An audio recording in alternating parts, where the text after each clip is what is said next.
Today's episode is brought to you by The Death of the King. Drop the beat.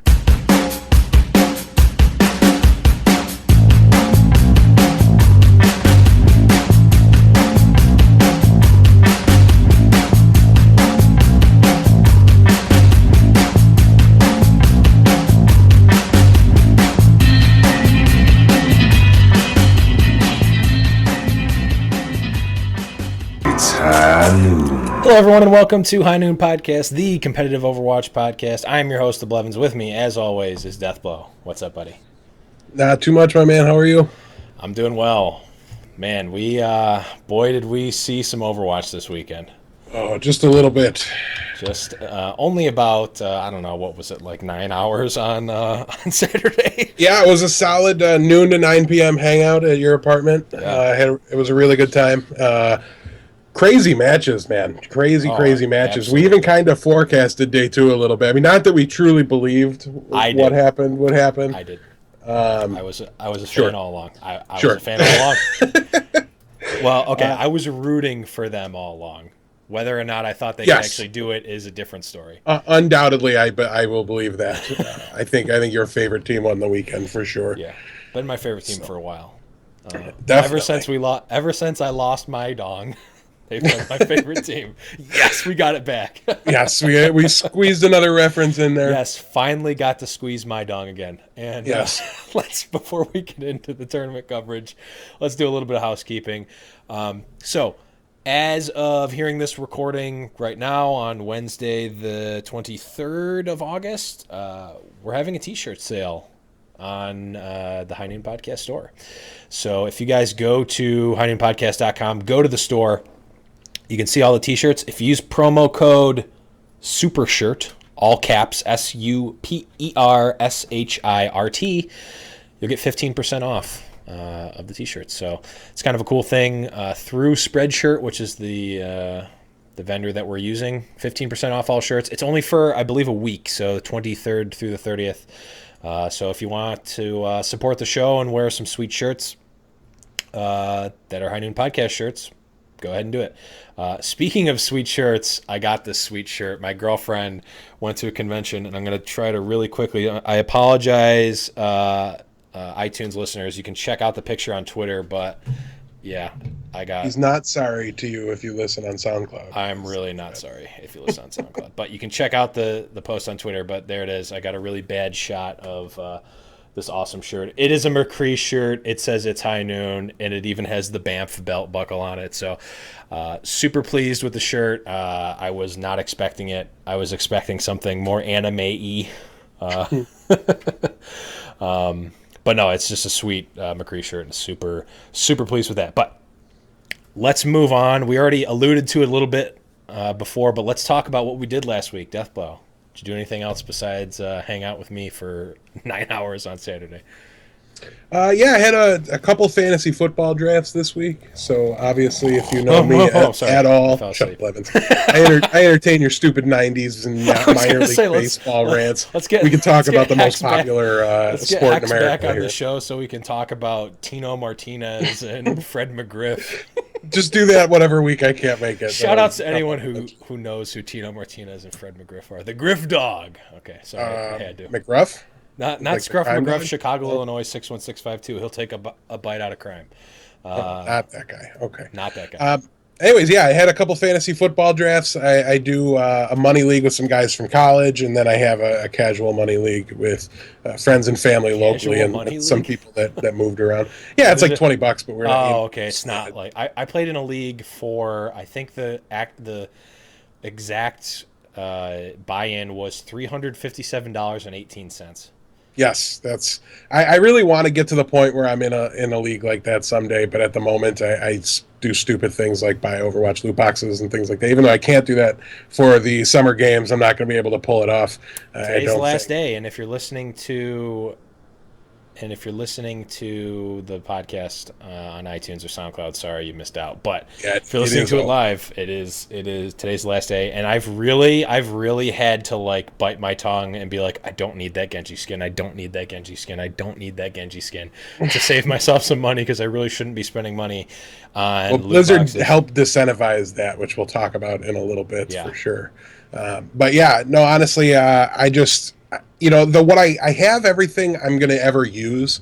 It's just the things like Americree, and the Genji skin's pretty cool, but I don't think it's better than, what is it, Bedoin or whatever that. Yeah, and I have Bedoin. That's the other one. That's the only reason. I really like the Japan Genji skin, but it's not so much better than the one I already have or could buy if I didn't have it with gold, that I absolutely need to have it. So yeah, and at this point in my Overwatch career, I'm pretty much pigeonholed to playing support for the rest of my life. So I just really am going to focus on them, maybe a little off-tank every now and then. So I've got like the Zarya skin, things like that.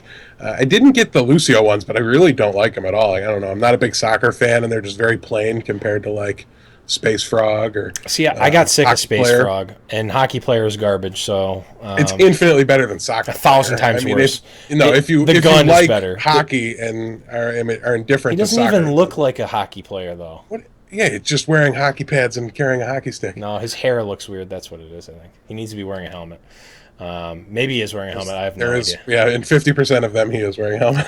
Okay. One of them he doesn't. Okay, whatever. Yeah. I just like the little Summer Games logo on the gun for the one, and I guess I have both, but I use the Summer Games one. So the gun is the most important thing to me. I think the gun looks better. Although I don't actually know what the hockey gun looks like. It's right in your face, so it's a really important aspect to a skin for sure. It's the only thing about it that you see personally. So. And that's what I like about it. But I could definitely see the argument being made for Space Frog, but not for hockey because it's garbage. But well, what did you do this week? Well, we watched. Oh God, those stuffed peppers were so good. We had our Overwatch tournament mandate in my apartment. It was great. All day affair. It was just nothing but snacks, souvlaki, stuffed peppers, and Overwatch, and I wouldn't have had it any other way. It was pretty perfect. It was pretty fantastic. Besides that, I've been watching Stranger Things with one of my buddies from work. He's been coming over and watching Stranger Things, and we just like happened upon it. Like, oh, do you want to watch Stranger Things? He's like, yeah, and then we got addicted to it. So now we're almost done with it, but not quite. It's like just starting to get like really crazy. So. While we're on the topic of TV, Hexagram's legit cursed me. If you heard him, I don't know, it might have been in the after show. He told me to start watching the night of, and I did start watching it. And I'm so mad at him for not waiting another like month to come on the show, so that way I could have just binged the whole season and not had to like sit here and wait for another episode. It's killing me. I am so into that show. I just want to watch it nonstop over and over and over again. But there's. This weekend I didn't get to. I kind of planned to like rewatch it this weekend, and then I realized that the tournament was on, and I didn't expect it to take that long. Like we started watching at noon Eastern, and it was still live, but like there was 8 hours already in the. And we were skipping through Overtalk. Yeah, we skipped through almost everything that we could, and still it took us like 9 hours to get through day one. So much Overwatch. If you've been like us and kind of feeling the lack of content lately, you've got plenty from this weekend, and almost all of it is phenomenal. Yeah, I was just going to say, not only do you have a lot of just raw games to watch at a high level, they're all magnificent matches, or at least a lot of them are. And we'll talk about it more in depth later, but I think most people who have been following the scene as long as we have will agree the best series that's ever been played. And I don't know if there's anything that's even close to it at this point. But let's move on. Let's stop talking a little bit about us as much as it begrudges us, and let's talk a little bit about what you guys did last week. start off, wanted to just say I put this note in here. I didn't really have any real follow up, but we've been having some real fun discussions in the High Noon Podcast Discord. When we started it, I wasn't sure exactly how it was going to go. If it was just going to be like us posting links and no one ever saying anything and just having people be in there, that was going to be fine with me. That's kind of what I expected it. But it's kind of taken a little bit of a life of its own. A lot of the patrons have been talking amongst themselves, have been kind of throwing shots at us, and by us I mean mostly just me. I got punched because of the Overwatch, the High Noon Podcast Discord. So thank you for that, Brian K. But we'll actually address that more in a bit. But if you guys do want to get in on it, head over to patreon.com/HighNoon Podcast, and every single tier level we have, from $1 to an infinite number of dollars, will get you instant access to the HighNoon Podcast Discord. And I've been having a lot of fun with it. I know Death you have as well, and I think a lot of the patrons have been pretty active in it. So the more the merrier, I got to say. So if you guys want to, check it out. Yeah, there's goofing around, there's Pokemon Go, there's honest to goodness analysis of Overwatch play going on. There's like everything you could hope for. All the above. Just not quite enough of it, so we need some more patrons here to come help fill it out. Yeah, absolutely. Last episode, we Deathblow just happened upon the greatest meme we've ever come. Well, top 5 greatest memes we've ever come up on. It was close. It was at least dramatically better than the last one we had. That's true. And at Overwatch Today on Twitter made a nice little picture, kind of encapsulating one of the conversations we had last week about Reinhardt, and if you should have Reinhardt on your comp team.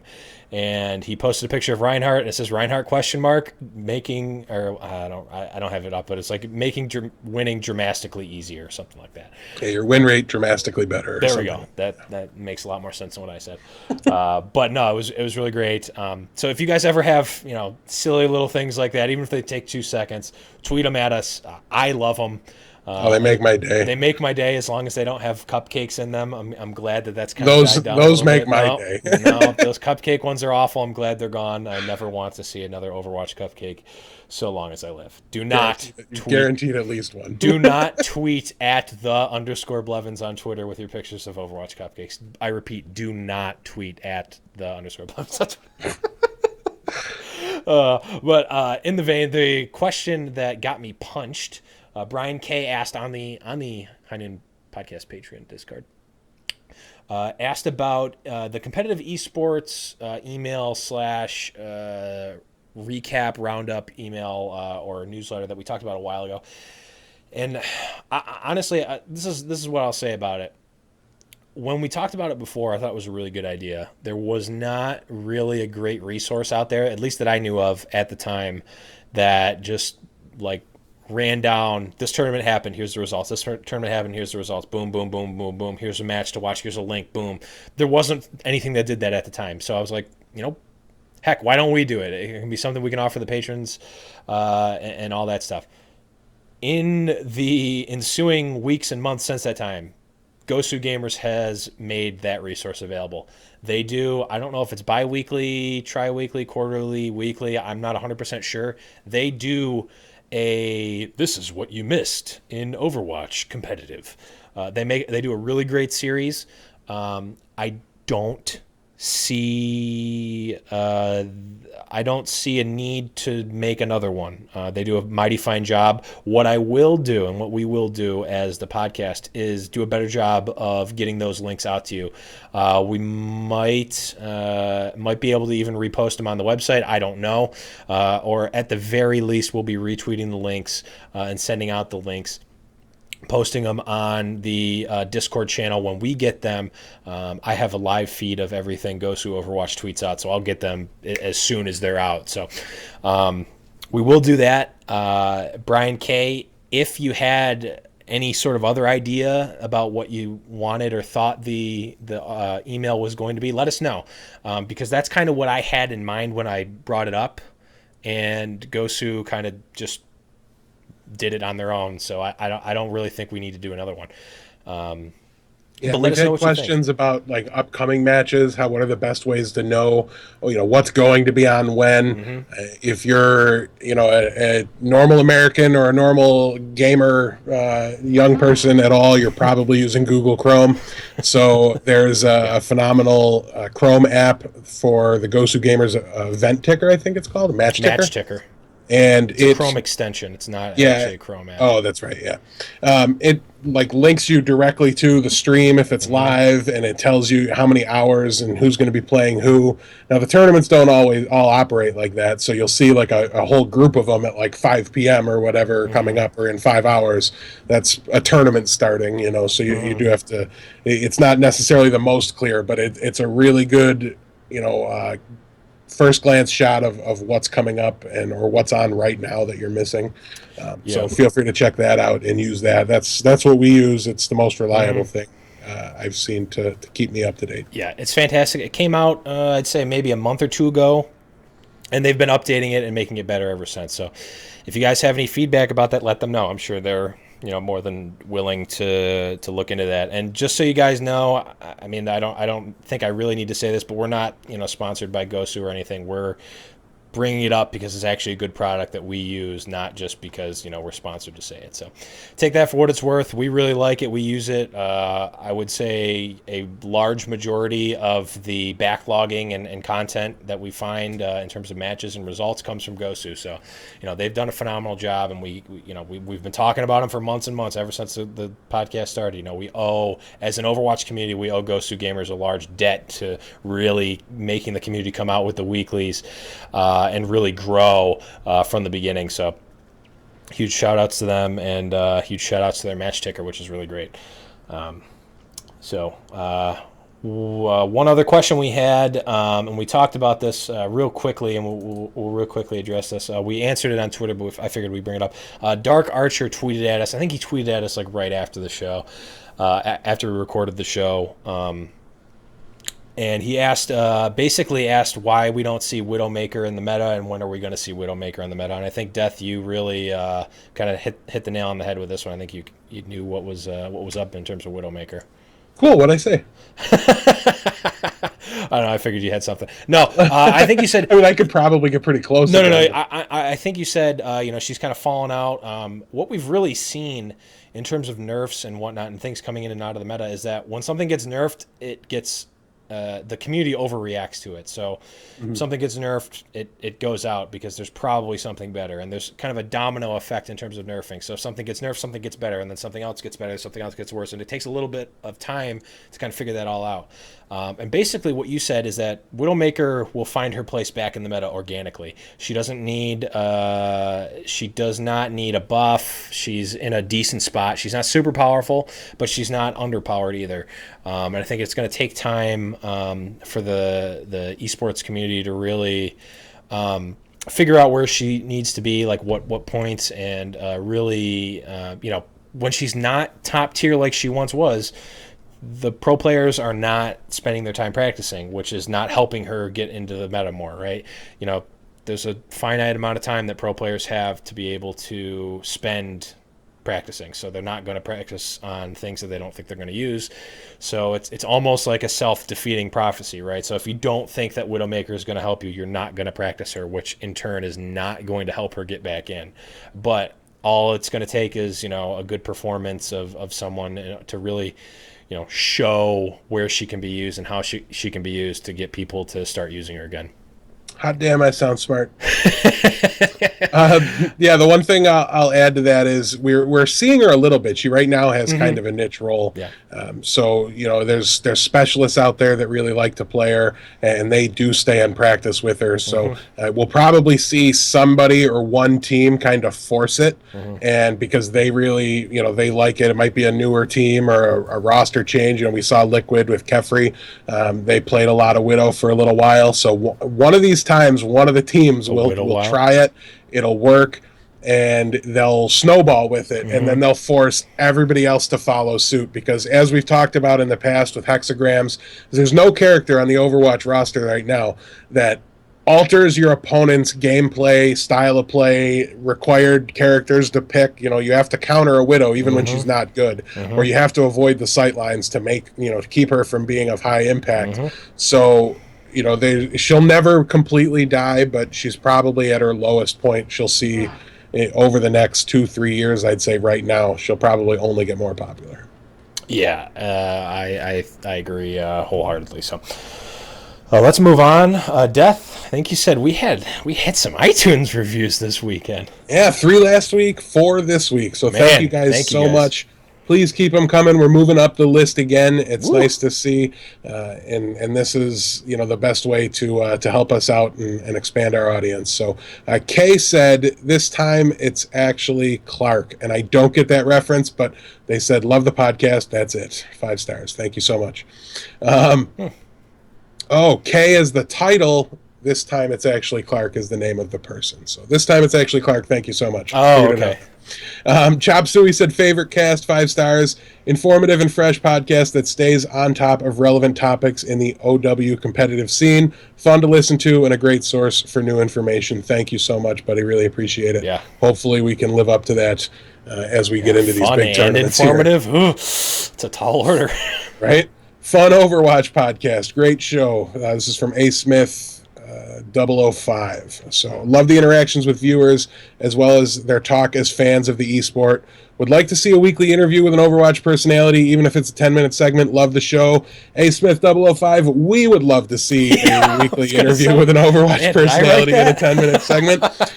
We are currently working on reaching out to some people. That's why we've been asking for your suggestions. So if you have any people you'd like to see at the show, hop on Twitter, mention them, mention at HighNoon Podcast. Help put our foot in the door, let them know that, you know, we're being asked to have them on the show. That'll make them feel more welcome, and, you know, hopefully increase the chances that they'll be willing to do it. Would really appreciate that. And Malcarade, our good buddy Scott here, one of our patrons, finally got the nerve up to give us a review here.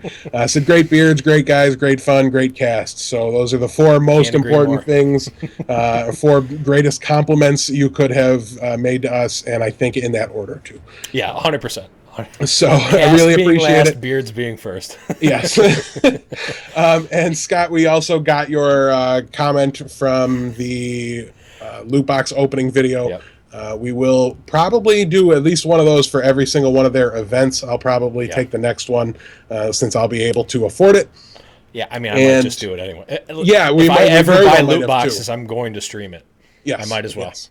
And there's very little reason not to put it on the YouTube page anyways. So. Yep. Yeah, so, yeah, that was great. Thank you guys all for all that stuff. It seriously is my favorite segment of the show. Just to see you guys interact with us. I love interacting with it. I'm glad that you guys like that we interact with you, because that's my favorite part about doing the show is reaching out to you guys, throwing you guys some shout outs and whatnot. And we're going to keep doing it until we get inundated with like literally hundreds and hundreds of things a week, to the point where we'd have to have a show dedicated to reaching out to people. But even then, we'll still pick a couple and we'll do it. 100%. We're never going to take it out of the show. It's just we might not be able to get to everyone. Like when we had hexagrams on the show, we got so many questions that we couldn't get all of them in, which was a good problem to have. But, you know, I love having that problem. So if you guys want to, you know, just test it. If you don't believe us that we're going to get to your comment, that we're going to get to your tweet, bring it. Come on. You won't. You won't. Yeah, exactly. But we will. So let's move on. Enough of the fluff of the show. I mean that in the dearest way possible. Let's get into the meat and potatoes. Let's talk about the ESL Overwatch Atlantic Showdown in the tournament talk. Boy, did this live up to expectations or what? I think it exceeded them, because let's just talk about it. I mean, it's not just when you're watching Game of Thrones do you get excited to see the king die, okay? Yeah. You love to see it when it's, you know, a dominant sports team, everything, and we've talked about it, Envy was the New England Patriots of the Overwatch scene. They were the unquestioned best team going into this event. We've talked about the dynamic of an offline LAN tournament, how ping's not an issue, but that's only even a small portion of it, right?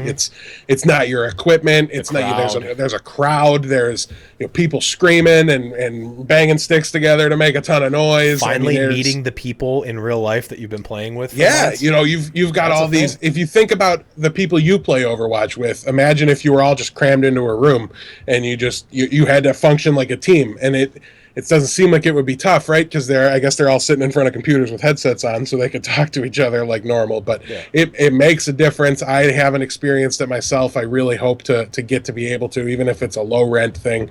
I played in like a Hearthstone tournament somewhere, but that's not really an esport even in the sense of esports. Like, it's just, you're nervous. You might make some different decisions or what have you, but the nerves. Anytime I get nervous when I'm playing Overwatch, it's my aim's done. There's nothing. It's completely shuts you off. Right, you start crazy. second guessing yourself. The things that normally would be second nature, like, oh wait, is that bad? And then like this happened in Magic all the time too. When you'd if you're like the last match playing, and I got over this after a while just because I played in so many of these like high pressure matches. But like even if you are over it, it still happens. You have your friends watching over you, and you think every draw you play, you want to look back and like see, it's like, is this the right play?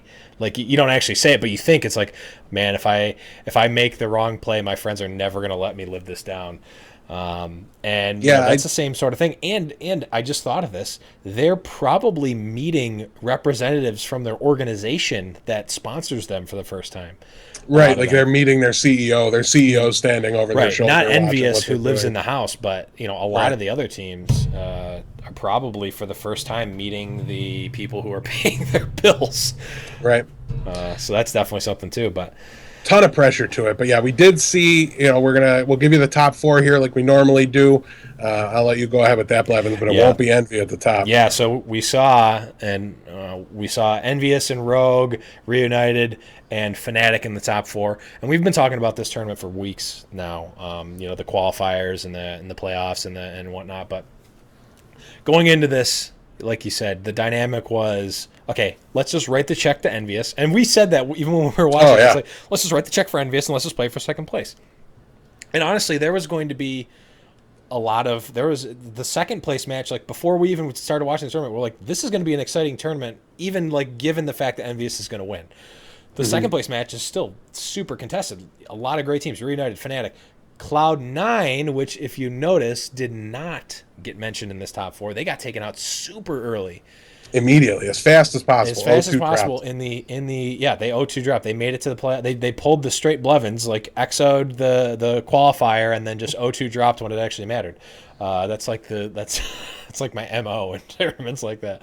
But yeah, it's no Cloud9. But I mean, we saw a star-studded top four with Envious, Rogue, Reunited, Fnatic. Myself included, no one picked Rogue to win the tournament from the beginning. From the playoffs, no one picked them. I rooted for them. I can say that in good conscience. I rooted for them because I have been a Pluppie, aka Tvik fan, since he basically came onto the scene. Yeah, the show as a whole, we've been on him as a player since prior to IDDQD days. He played for some other teams before that. He was like the ringer. Like, he would play on a different team every week and they would always win. Yeah, he literally bounced team to team for a week, and then they were just constantly in the top four. Just whoever Tvik decided to sub for or try out for, they were going to do really well. Devoted a whole episode, season 1, to why he was the best player in the world at the time. Gave my favorite answer ever, because when he shoots, he misses way less than everybody else. Yeah. Although I will make the argument, after watching the finals and the Envious versus Rogue match, he doesn't necessarily miss that much less than AKM does, because AKM put up some fantastic plays. Yeah, the information in that particular episode is outdated. The DPS has caught up to him, and there's just a slew of incredibly talented. I mean, you saw more than enough for Reunited who ended up in second place in this tournament. Valutaja was just out of this world. Even when the team as a whole was getting bodied and just having a really tough time, he was constantly on the kill feed. He was carrying. I think probably, he used to be, in the conversation for one of the best McCrees in the world. Now I think he's probably the best tracer in the world. It was just really, really impressive to watch him play this weekend in that tournament. And he's just. Every team kind of has that guy when, the Tailspin and Taimu, just literally everywhere on every team. There's now somebody kind of that caliber, especially in this tournament. And you have to have that type of that type of player with the style of the meta right now. You have to have that dominant Tracer. You have to have that dominant Genji, that dominant McCree, or else you just get outclassed so quickly.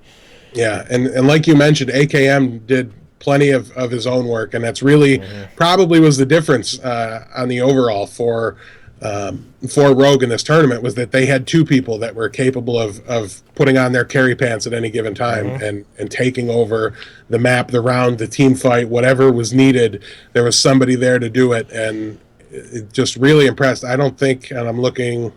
Oh, they lost once throughout the course of the tournament. They actually lost to Reunited. Yeah. So actually, before we go on more of a tangent, we went back to the old style. We didn't actually announce who won the tournament. We mentioned the top four: Envious versus Rogue. We're going to talk about this more in depth later because it's our match of the week. This is actually, and I'll say it right now, this is our match of Overwatch competitive to date. Yeah. Best match, not close. We also saw Reunited versus Fnatic. So we saw Rogue beat Envy, Reunited beats Fnatic. So we have a Reunited and Rogue finals, and Rogue ends up taking it down 3-1. Just to get those results out of the way before we go, because there's a lot of tangents and a lot of things we can talk about this week. And I figured, heck, why not just talk about them? It was such a great tournament. We saw, and we've seen. I want to say Pluppie, but we've seen Tavik the last few weeks, even since he really started. Once the other DPSs in the game started to catch up to him, he kind of revealed himself as when he's on, he's untouchable. He's the best DPS in the game, I think, by a pretty decent margin when he is on his game, but he is not always super consistent. Sometimes he'll overextend. Sometimes he's just feeling off. He won't get kills, and then he goes down. When he's on, when he's feeling his groove, no one can stop him, but he's not as consistent. That's where having AKM, who's just always hitting those headshots, always in the right spot, always taking out those key, taking out Internet Hulk on Winston, like with some McCree shots when he's about to ult or something, like just these crazy shots from AKM that just super consistent play out of AKM allows Rogue to come back in these games where Tavik, when he goes off, they just win the point no matter what. But sometimes he goes off and it doesn't work and the team will fall back. But AKM comes in with that consistent McCree play, that consistent Tracer play, and just makes up for the times that Tavik can't quite go as full plup as he needs to. And really, time and time again in this tournament really kept him in the game. And really, it could even be possible, thinking about it now, that AKM might even be the better player between the two, just for sake of, we see so much of Tavik on Genji right now that if you can land like 2 body shots with a McCree and a Genji goes in, finishes him off, the Genji is going to get all the credit for those kills, but it's the McCree making it so that the dash melee kills the guy and then he immediately is off to the next one. Well, yeah. And they play off each other so well, but that's part of the team aspect here is that that's why they're running McCree Genji as often as they are and things like that, because they work so well together.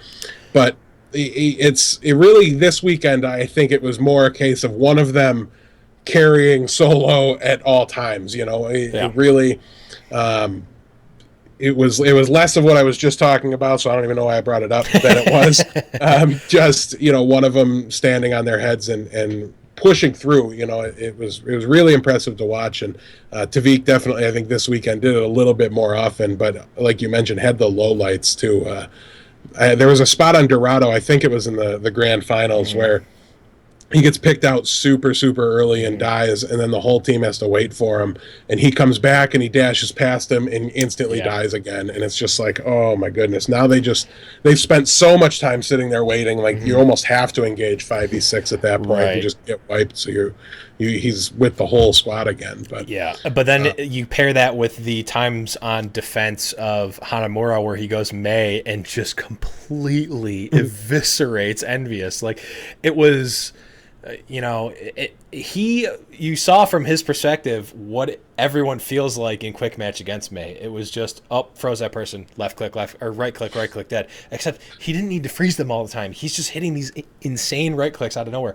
And he also showcased what I think needs to happen if May wants to actually come into the meta more. And I still think it's probably going to be map dependent. She's just that type of hero. Being able to split the team with the ice wall or corner off one or two people with the ice wall is just it's fantastic. If you think about that effect, being able to split a team in half, that's a huge thing. That's a huge effect in StarCraft 2. Being able to use the I forget what unit it is, but they have those like force shields that can split an army in two and be able to take it out one at a time. That's huge. In Heroes of the Storm, Tassadar has that ult that can basically do the same thing as a Maywall, split a team in two. And once you fight a team 2v5, 3v5, heck, even 4v5 in Heroes or, V6 in Overwatch, you're going to win that fight. And then if the other team doesn't instinctively know to back off, they're going to die too. And there's one play specifically right after, Tavik had just completely dominated with May, just completely eviscerated him. I think 2 pushes in a row, it looked like single-handedly. Now I know it wasn't, but it looked single-handedly like he just 4 for 1 the entire Envious squad. What he did was they came in, and Envious is trying their best because they know Tavik's going to try to wall him off, take him off 1 or 2 at a time. They go in, and it looks like the whole team, they're grouped up in a ball. It looks like the whole team's going to get through. Internet Hulk jumps as Winston, and the second that he jumps, Tavik walls off the rest of the team, kills Internet Hulk, kills the rest of them because they didn't have time to go back and wait for Internet Hulk. It was just phenomenal play. It was as skillful play as I've ever seen, and it's coming from a May player, the Tavik playing May. It was fantastic. And this is considering, we saw him do insane things on Genji. We saw him do some insane things on Tracer. He played a decent amount of Tracers, insane things on McCree. His May play might have been the most exciting. Maybe that's just because we don't see it, but it was just phenomenally skilled, phenomenally pulled off, just fantastic May play. And I did not think I would be saying that on the show ever. Yeah, and it was like 0.1 May, too. You see a lot of May, and it's sometimes really, really valuable when you're just stalling at the end, so you can kind of use the wall to corner it off. That's like the 8th person on the varsity team being like, yeah, I got 8 minutes this season. No, that was all garbage time. You guys are up by 30. They're just getting you prepared for when you start in 2 years. Like, that doesn't count. You weren't actually in the game. That wasn't the game. The game ended 20 minutes ago. Like, yeah, this was them throwing back the best team in the world. 3 or 4 times point A on Hanamura, and the centerpiece of it was the May, and it was really, really something to see. And one thing before I forget to mention it, how do you not love the map pool for this tournament? You literally saw all 3 game modes. Yeah. Okay. And I'm trying to think what was 4. Yeah, so you saw all 4 game modes. You saw Hybrid, you saw Pure Payload, you saw King of the Hill, and you had 2 assault maps.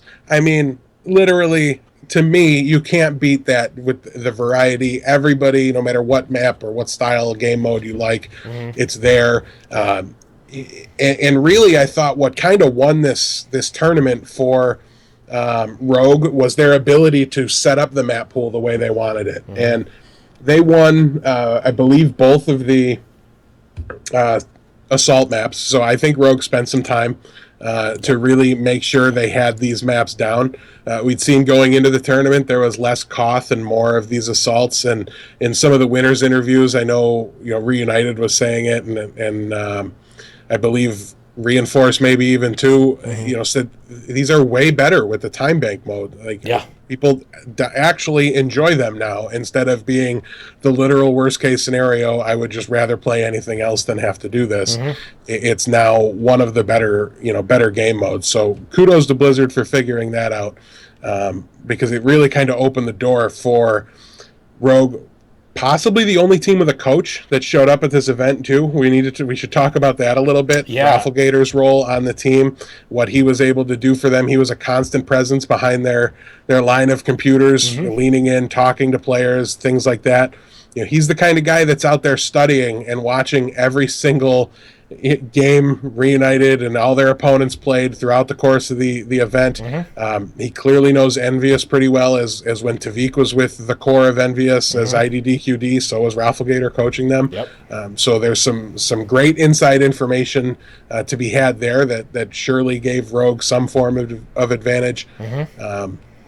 Just everything about that match, I almost wish it was the final, partly because then NA would have been involved a little bit, but also just because it was hands down like we said, the best game match that's ever been played of Overwatch, the best one I've ever seen. Man, and like the Blevins, when I watched it, I knew the result, because in order to get access to the VOD, I had to see who was in the finals. And I wasn't 100% sure, because I didn't know if it was going to be like Group A finals and it just said finals at the top, because it didn't say grand finals, so I wasn't 100% certain, but it did turn out to be right. And when you have a little bit of information, you just have to assume it's true. Like, oh, Rogue's still out there. Well, they probably didn't lose then. And I was doing so much skipping when Envious went down 2-1. I didn't even know that wasn't it. I thought it was best of 3. So I was freaking out like Envious just lost. I was like, oh my God, it happened. I can't believe it happened. And then they're like, and map 4 will be coming up in 2 minutes. And I'm like, what? So it was really fun for me from that perspective as well, where I like got a second chance at something I already kind of knew wasn't going to happen. And it was so great because, like you said, Envious went down 2-1 at the beginning, and it's like, oh man, is this going to happen now? And then they came back. They tied it up, and it went to Game 5, and it went to King of the Hill, and even that went to Map 5. It was on Lijiang Tower, and it went the full 5. It went full 5 matches, full 5 maps, and it was back and forth. I don't even think there was a single.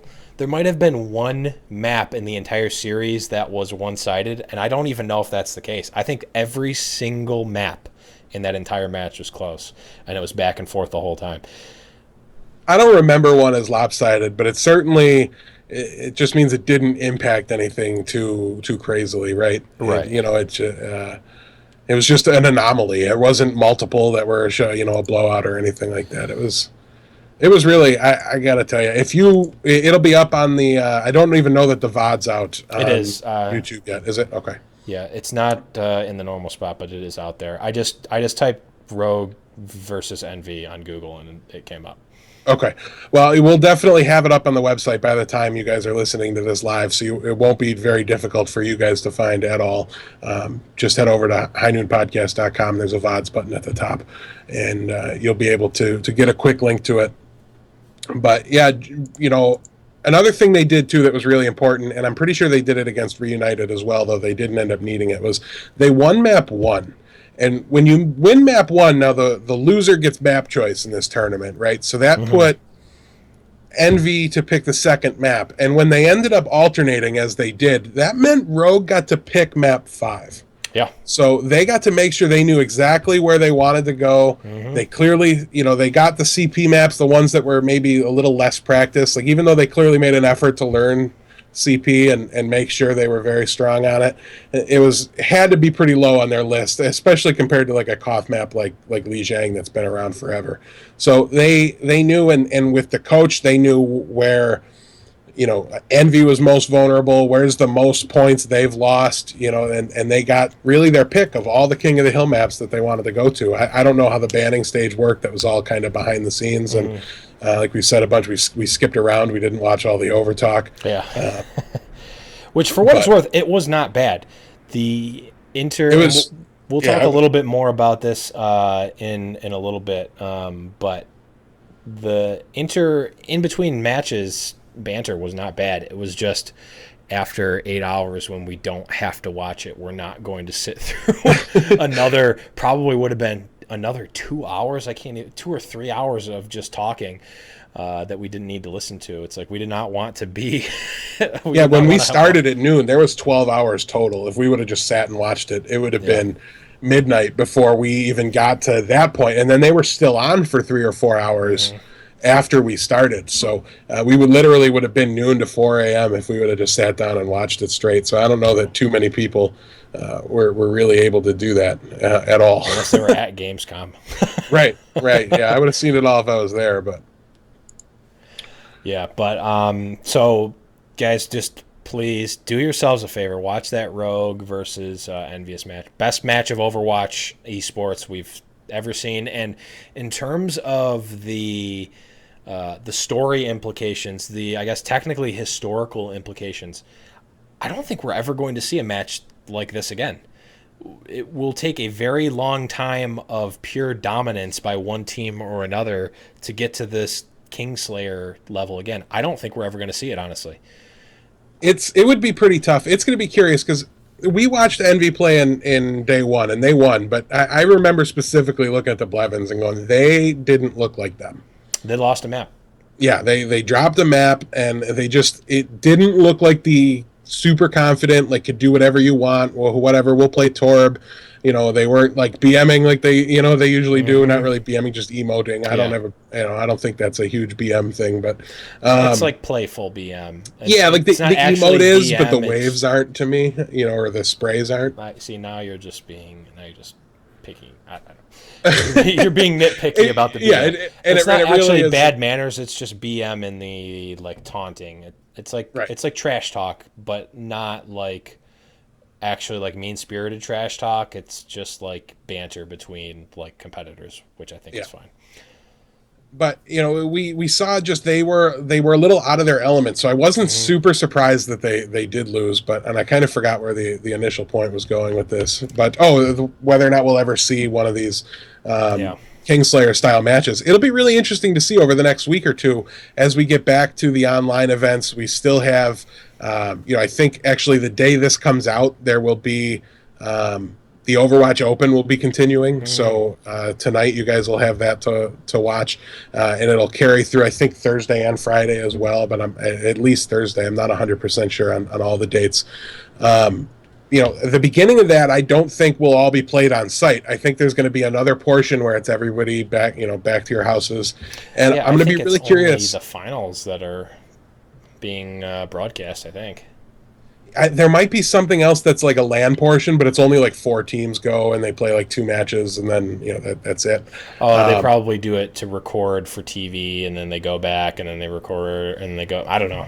I'm not 100% sure on the schedule of it. I thought there was one part that was like LAN and on Twitch, and then there was the finals that'll be a LAN on TV. But I could be wrong. There's definitely, I do believe, a portion though that just goes back to everybody playing at home. And if Envy just comes back out, I mean, the esports scene and playing in a LAN, there's articles on Gosu right now about how it's just so different. And this is coming from the players that just played in it and won, or got, I think it might have been a Reunited guy talking about it. It's a completely different ball game. So. Right. Well, Reunited is actually pretty used to that, having played in other esports at Gamescom specifically. So they I don't know if they necessarily felt those jitters as much, but still, just playing out of your element where you've been playing Overwatch for the past, however many months, 6 months, 8 months, however long it's been, just being in a different environment is going to change it, even if it's not necessarily, tournament jitters. Yeah, like I told you on Saturday, I can take all my equipment down with me to Erie and just not be near the same player I am as when I'm, my desk is the right height and I'm just used to everything about it. And for those guys, it's completely different. So some of the players will have had more experience than others at it, and it just might take Envy a couple LANs to really get going. But it's a big eyebrow raiser because it's kind of exactly what we saw with Cloud9 when they were on their run, and then they went to a LAN and they won it. But it wasn't an invite-only LAN. It was like anybody can come play, and they were the only full team that went to it. But at the same time, they were the only one that existed really at that time. There was a handful of others. Yeah, there was and a most much of them were smaller EU. number, Yeah. and there was some really good players at that LAN, but they were like a combination. It was like two guys from this team and two guys from that team, and then two randos and buddies that they know. There was like a family of Yeah. 6 people that was playing in it, Yep. and but they looked. There was times when Cloud9 didn't look like themselves at that, and then they came back and instantly just gave up, and Envy took over right from that moment on. So it's curious to me that it happened at a LAN, and I wonder if it shakes confidence so much or does something like that. But I don't know. And before we stop talking about the tournament, though, I do want to get your quick take. What did you think happened with Cloud9? Where do you see? I mean, because they didn't get blown out. They weren't dumpstered. Their matches were super close. But 0-2 drop. I mean, it's a big deal. I mean, that'll happen to the best of us, for sure. I've seen people in Magic, in Hearthstone or whatever. Take me for example. What was the NVIDIA tournament? What was it? There was 12 weeks of open play for that, and I went 12-0 completely, and then just completely dumpstered in the playoffs. That just tends to happen. Sometimes you just have a bad day. Cloud9, their, I don't want to say demise, but their fall from the top tier. I mean, they're still top tier. Don't get me wrong, but their fall from utter dominance. It really, it was that Josh OG tournament. It cursed them. I mean, it didn't really curse them, obviously, but they when you go from being completely dominant and you think you're on top of the world, no one can touch you, and then you start to bleed a little bit, it shatters your confidence. Even if it's not an active like, oh, we're the worst, it's just like, okay, all of a sudden we need to really try, whereas it was just effortless before. And having played Magic, having played sports and whatnot, if your mindset affects everything. If you go in and you think you're the underdog and you can just play it's not a tactical term, but I say if you can just play loosey goosey and just go, you're good. You have nothing to lose, and you can play kind of loosey goosey if you think you're going to win and you're just that good and you just play your rhythm. You just know it's going to work. But sometimes if you play like that and a team contests you, there's a great quote by Mike Tyson. I think it's like everyone has a plan until they get punched in the mouth. And when you get punched in the mouth, sometimes people take it, they get back up and they fight, and sometimes they kind of crumble a little bit. And I think it might be a stretch to call what Cloud9 has done over the past few weeks crumbling. They've still been, very top tier team, still been in the mix for one of the best teams in the world, but they're taking hits. And if you want to look at like a precise thing, I mean, we've talked about it before. I don't want to point it directly on this, but the hero limit really, they were so far ahead of everyone in no hero limit. Their double Winston play was just so good back in the day, and like taking that completely out of the game made them have to shift. And granted, they still have one Winston, and sometimes they run a Winston Diva, but that's just not really what the meta is, and that style of play that they once were so dominant with has not really been in favor for the meta. So, maybe it takes a shift in meta, maybe it takes a shift in their play style, maybe it takes a little bit of a roster change. I don't know, but they just have not been as dominant as they once were. Yeah, they weren't really cheesy with the no hero limit either. I know everybody gets that impression from it, is that it was a big cheese fest, and sure, that's what it was when you were queuing in the game. But at the top level, it was too easy to count. It's too easy to counter cheese, so it doesn't work like that. And their double Winston was completely unanswered. Like there was no amount of Reapers that beat that when they played it, and because they did it so well. Right, they were just so great at it, and they also found other ways to just force their opponent into doing what they wanted them to be doing. Mm-hmm. So, even if they didn't want to be playing double Winston, they did it to get a couple Reapers or a Reaper or two on your team so that they could counter the Reaper in a different way, the way they wanted to. Like, they just had such good rhythm and feel for the game, and when it was wide open with no hero limit, it was part of why I rooted so hard to keep no hero limit a thing for competitive, because I loved watching how they switched and how their comps were. Every time Cloud9 came up on every map, it was exciting to see what they were going to roll out. And that's definitely gone away a little bit. Yeah. But their win streak did have plenty of time with hero limit involved. So yeah, for sure. Which is why I don't want to put everything on it, but it's just like if you want to look at like when did the fall start, or like what's the one moment, even if there really isn't a moment, like what's the moment for the story that, I always at least think back to that. Yeah.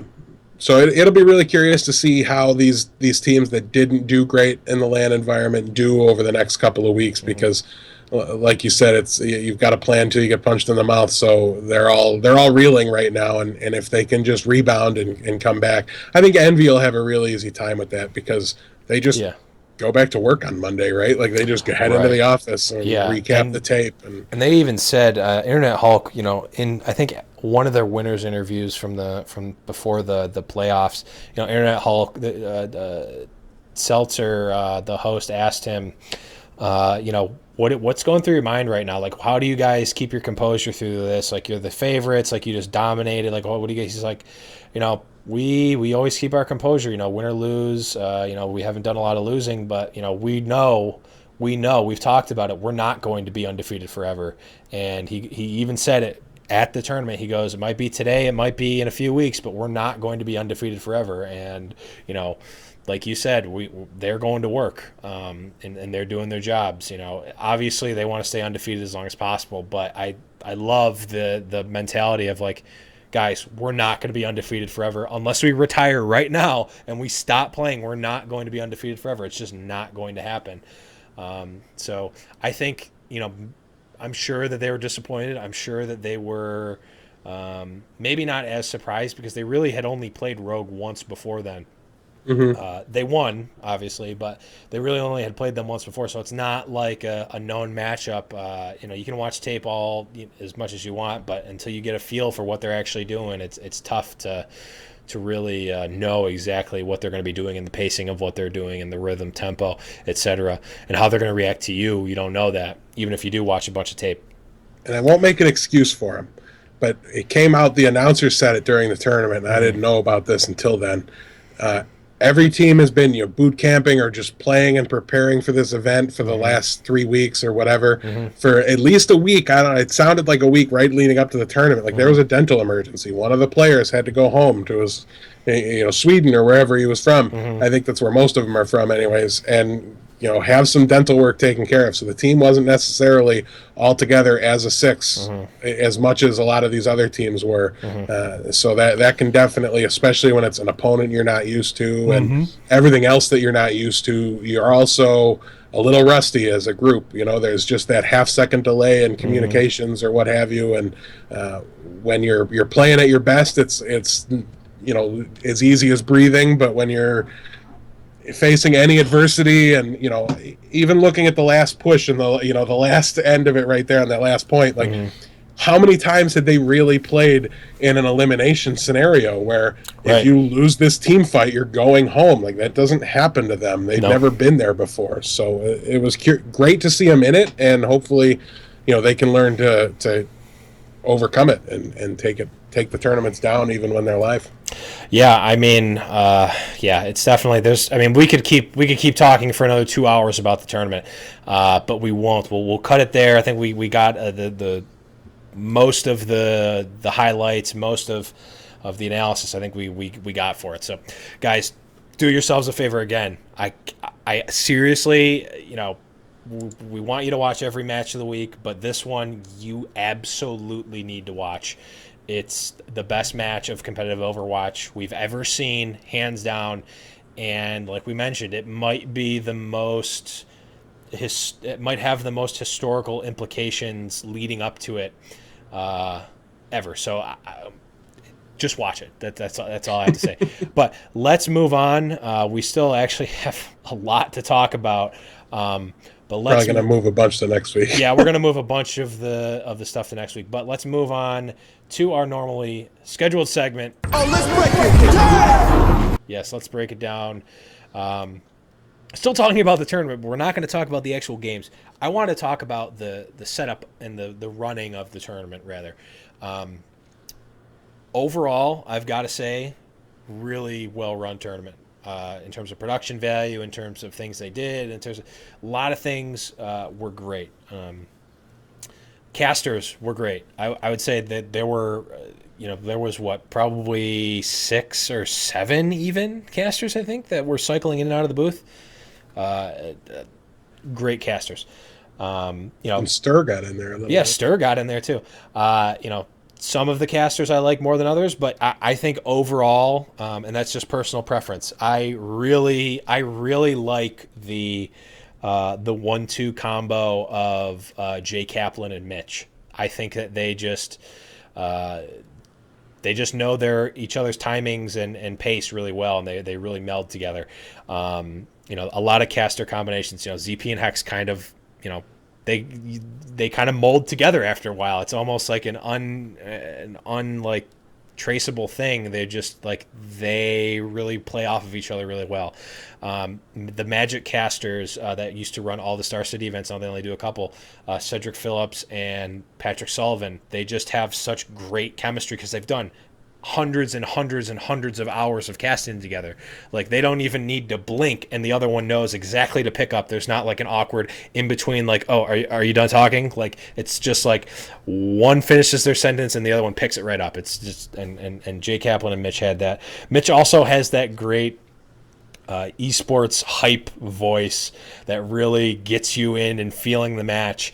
That shoutcaster, if you will, voice, and it really, having, not to put down the other casters, but having him and Jay Kaplan commentate or cast the Envious Rogue game really put a nice little bow on such a great match. I wouldn't have had it any other way, honestly. Yeah, they did a really, really good job. As far as the production value goes, I still think it's the second best I've seen. I will say I think the Overwatch Open has raised the bar for me for on-screen graphics and just the way they add the teams' names in there in the spots where we really wish Blizzard would let us do it. And they've really done, but no issues at all with how ESL had it set up. I just prefer a different one a little more, I think, is the best way to describe it. Yeah. And big props to them for, I think I saw one time they had to go back to lobby and the casters handled it really well. They got back in super fast. So the logistics of all the machines being on site, everything like that went really, really well. Very minimal problems or issues. Nothing hard to watch even. The transitions from player to player and when somebody died were really good. So whatever they're doing, and they've really stepped their game up, because there was a while where ESL, Gosu, everybody was a little bit plagued by that as the production teams got used to it and got the rhythm for it. And so big props to them. It was one of the smoothest running live events I've ever seen, though I don't watch a lot of LAN tournaments. Yeah, I mean, there haven't been a lot of LAN tournaments. The one thing I will say, I think they've mastered the art of knowing when to put it to third person. I think that's definitely something that, like you said, some of the tournaments were testing it out for a while. Do we want mostly third person? I think unequivocally we decided as a community, no, use that sparingly. But at the end of a point, they're going on third person because that's what's important. We want to see the whole angle. We want to see how far away they are from the door as a team, not necessarily just seeing one player, jump on his diva and run around. Seeing that whole point at the end is great. They also, and this just might be me not realizing it, but I feel like they did a really great job of, in a match, keeping one team as blue and one team as red throughout the entire thing. Always blue. Always blue. Always blue. I don't know if they always do that in tournaments, but I feel like maybe it's just because I'm an idiot. I get confused as to which team is on attack and defense depending on when I'm watching the tournament, or what point in the map they are or whatnot. But they did a really good job of keeping it consistent, at least for me. One thing I'll say is I think either you're getting used to it, or it just by sheer coincidence they weren't forced to change that much, because when a team gets to pick a map, the other team gets to choose if they want to attack or defend first, and that's what determines your color at the start of the round. So I think that's outside of their control, but little things like that don't bother you near as much when all the other corners are rounded. That's true. So They just dramatically improve the overall watching experience. Dramatically improve. Yeah. The watching experience. The one thing I will say that is a little bit it's actually not nitpicky. It's more of something I think that we need to focus on as an Overwatch esports community, and really even as an esports community as a whole. And we talked about this a little bit. I want to see a focus on the players. We had a pretty decent focus on the teams. So, like, we saw a lot of shots of the team logo. We saw, obviously, the jerseys that they were wearing. They talked about the teams and the team dynamics. You don't miss them until they're not there. I usually hate the, like, little, like, interviews they do with the teams that they, like, play in between rounds and stuff. But I realize you really get to kind of get attached to the players. A lot of what we were doing when we were watching the tournament on Saturday, it's like, okay, which one of these guys is Tavik? And then, like, we didn't really figure it out. We, like, basically were, like, betting on who each player was. And then, like, we didn't find out until they turned around. Like, something as simple. Who's Bard Narson? Yeah, who's Bard Narson? Which one of these guys is Bard Narson? Something as simple as just, like, putting, like, a little tag, not even necessarily a graphic on the stream, though I think that would be pretty easy to do as well. Put a little tag, like, on the top of their computer, or, like, something. I mean, I don't think you want to do name tags because that looks kind of stupid. But, like, when you, it's better than us guessing. It's better than us for them to turn around. And, like, I don't know who half of the Rogue players are because I never was told their names. And it's like, okay, on the one hand, like, it's a team game, but on the other hand, like, people, I think they're under the false misconception that people are going to fall in love with the team like they do, like the New York Yankees or the Buffalo Bills, rather than, like, falling in love with the player like they would a LeBron James or a Michael Jordan. A lot of people will claim to be Bulls fans, but really they were Michael Jordan fans. A lot of people, myself included, will claim to be Rogue fans, but really I'm a Tavik fan, a Pluppie fan more specifically, a My Dong fan. No, but I think they really need to put a focus on the players. I've heard arguments, and we're not going to go into this just because of all the other stuff we need to talk about. I've heard arguments for moving esports away from in-game names and more towards real names, just to really even more so build that relationship. And that's why we have started seeing over the past 10, 15 years, a lot of professional wrestlers don't have, like, the Killer or the Undertaker for names. They have John Cena, Randy Orton. Like, that's, like, you really start to gain a relationship, even though obviously you don't know this person. You build a relationship with that person rather than the, like, character or the, like, faceless, literally masked menace of some of these guys. So I don't think that we're ready for that, and I don't even necessarily would want that. I wouldn't even necessarily want that, but I do think that we need to start making steps towards building up the players themselves rather than just the team, even if it's just small steps.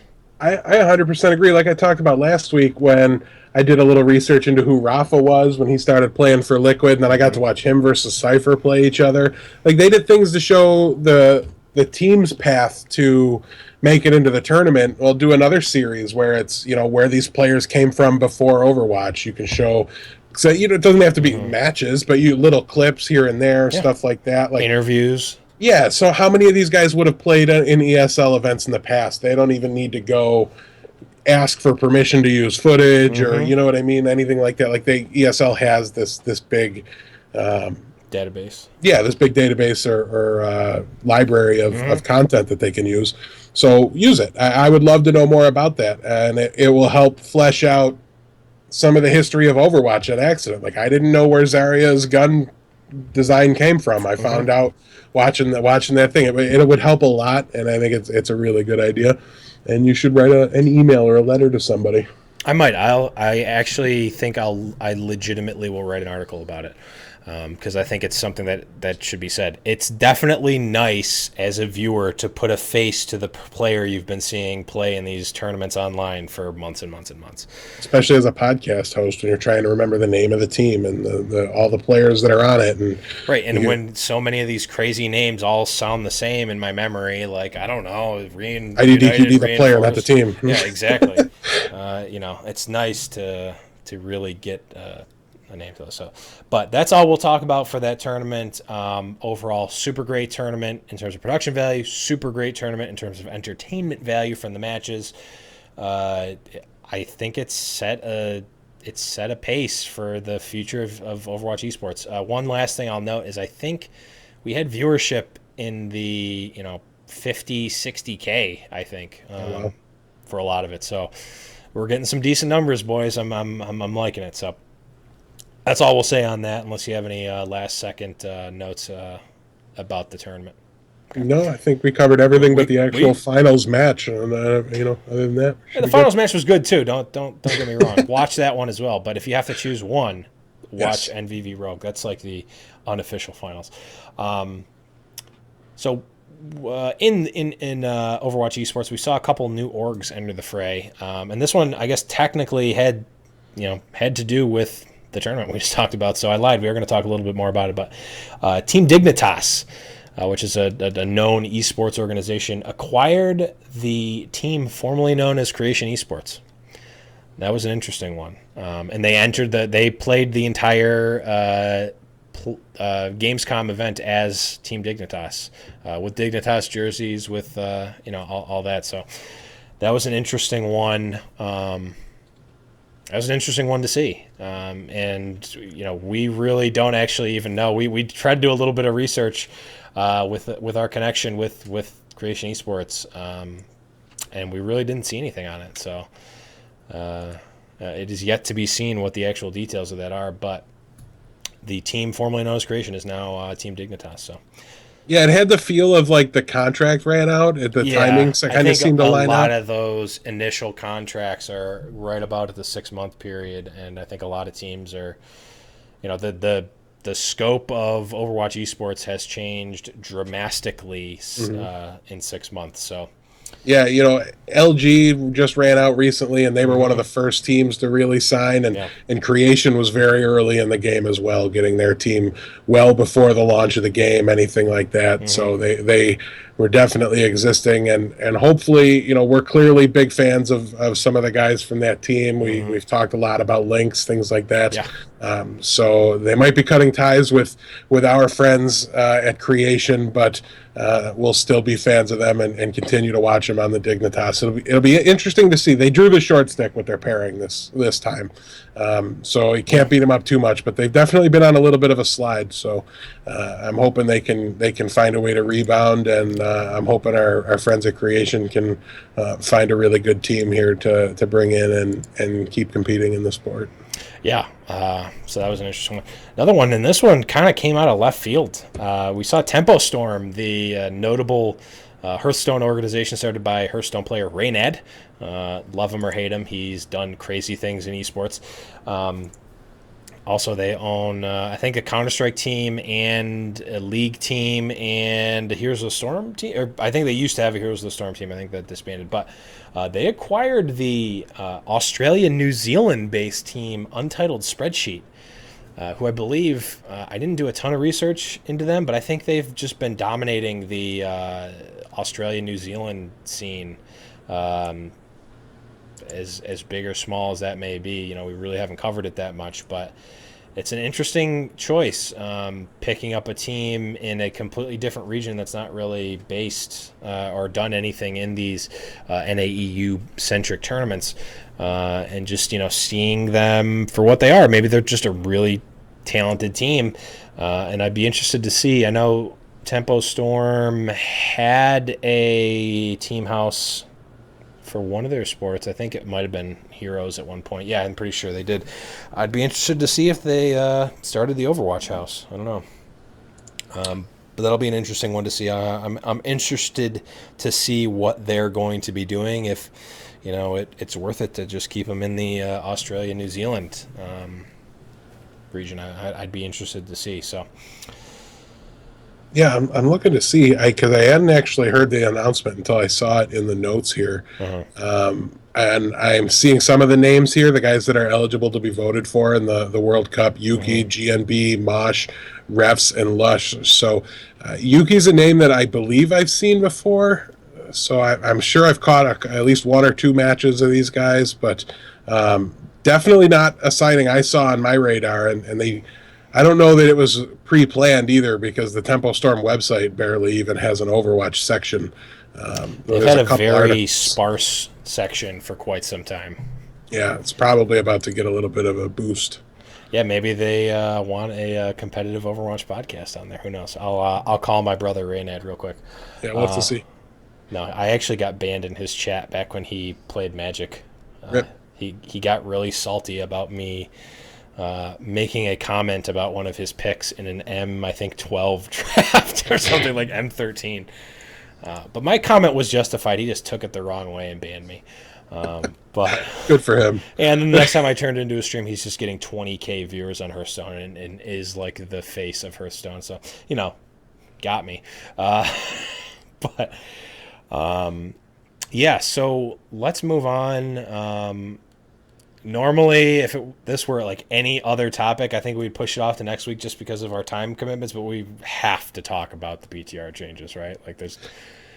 Yeah, I was honestly thinking we could probably push it to next week pretty well because there's likely to be some changes to that. Like, you're right. Okay, so this is what we'll do. We will post the PTR notes, the link on the show notes, so check it out if you like. We're not going to talk about it now because there are likely to be changes, and it's PTR, so let's just talk about it when it comes out, I guess. That makes sense. Yeah, it can't affect the tournaments no matter what happens. It's not going to affect the tournaments regardless, so we will talk about that when it goes live. So last minute things, we got a new map, Eichenwald. We both played it a handful of times, and by that I mean I think 2 each. Initial thoughts in under a minute, go. It seemed really cool. There's some interesting high ground spots.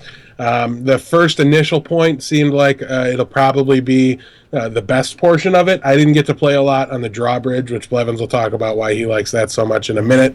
Yeah, really, really strong map, and just visually probably one of the nicest looking maps that they have at all. Yeah, I agree. I mean, some of it I think is the fact that I think you start off in a brewery or at the very least a pub, or I guess not a pub, whatever the old German equivalent of. It just looks like you're in Oktoberfest, okay? It looks awesome on the inside, and I just really like the German, like old-timey German aesthetic. But yeah, so the first point I think is the pub killer, for sure. It is at least from what I experienced, it is a very narrow choke point with, I think, only 1 or 2 points of entry/exit. And I think if you're not coordinated and if the defense is even reasonable, it's tough to push through. I had trouble without any teammates. Yeah, I think if you hold... See, I only defended. I didn't attack. See, I only attacked. I can't wait to see the brewery. But I think there's a forward choke point where that's literally the only way through. So if you hold pretty far forward, you can force them there. Yeah, which is interesting because normally you're disincentivized from going out too far. Like, do not pass the bus on Numbani. Don't do it. Well, you see a lot of the top teams, like whenever you play, even in comp in the 60 range where I was, everybody holds the choke point on Volskaya, but you get a tournament that goes to Volskaya, and they're all in the back left corner up on the high ground behind the point, like terrified to step out at all. So it's definitely a different ball game. I think most of us will see holding at the advanced choke point, but we'll watch more of the standing back in the cool, like there's like a hunting lodge there. Yeah, there's so much cool stuff. The last thing I'll talk about Eichenwald is that drawbridge point. Now it's really cool because you're crossing over this little drawbridge right in front of the castle. On either side, left and right, there's bottomless pits, which already I like because Lucio boops work really well in bottomless pits. However, I found out I booped someone off and I'm like, oh, well, that was the easiest kill of my life. It's a huge bottomless pit and I hit him. I hit a Mercy down there, and there was no one for her to hit back up, and like I'm not seeing her pop up on the kill feed. I'm like, how low is this pit? I like look down, and there's like a little hidden door underneath. Like not underneath, but like down in the pit, like underneath. There's a little door that you can escape down to down there. So like if you boop off Lucio, he can like wall ride around the wall down into this door. You can Mercy glide down there. You can Pharah, Pharah can get out probably anyway, but even if you like got booped far enough over as a non-mobile hero, you could probably, I haven't tested it obviously, but you can probably hit off on into that door. So that's really cool. I think there's going to be some interesting points of attack. I don't actually know where that door leads. I think it might lead around the back. I don't know. I can't wait to see the ninja attack that comes up and they're all that's what I was saying. I don't awesome. know where it leads, so like where it comes from, so that you can like come back up. I don't know. I do think actually now that I think about it, I think it leads. If you're coming from the defense, you jump down there and it goes out back and actually flanks the attack. So we might actually see the defenders send a couple down there and try to go around the attackers and flank them. So that's actually really interesting. But really awesome point from what we played. We are running out of time, guys. Last things we saw the new Bastion short. Doesn't affect competitive at all, obviously. All I really cared about it was the potential Sombra implications of it, which I haven't seen anything from it yet. And we also got two really sweet new Reinhardt skins, one of which I'm going to be using. They're really cool. But I think that's all we've got. Deathblow, any last words?